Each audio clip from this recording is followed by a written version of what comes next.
मराठी व्याकरण शब्दांच्या जाती त्याचा एक प्रकार उभयान्वयी अव्यय. उभयान्वयी अव्यय म्हणजे काय, तर दोन शब्दांना किंवा दोन वाक्यांना जोडणाऱ्या शब्दाला उभयान्वयी अव्यय असे म्हणतात.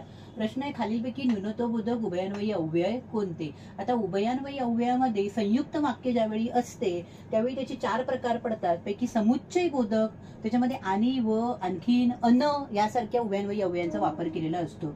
विकल्प बोधक मध्ये विकल्प दिलेला असतो, अथवा, किंवा, वा, अगर यासारख्या उभयान्वयी अव्ययांचा वापर असतो. न्यूनत्व बोधक मध्ये परंतु, पण, बाकी, किंतु यासारख्या उभयान्वयी अव्ययांचा वापर असतो. तर परिणाम बोधक मध्ये म्हणून, याकरता, यास्त यासारख्या उभयान्वयी अव्ययांचा वापर केलेला असतो. दिलेले जे पर्याय आहेत न्यूनत्व बोधक उभयान्वयी अव्यय कोणते, त्यापैकी किंतु हे जे आहे ते न्यूनत्व बोधक उभयान्वयी अव्यय आहे. कारण अथवा हे विकल्प बोधक आहे, अन हे समुच्चय बोधक आहे, तर म्हणून हे परिणाम बोधक अव्यय आहे.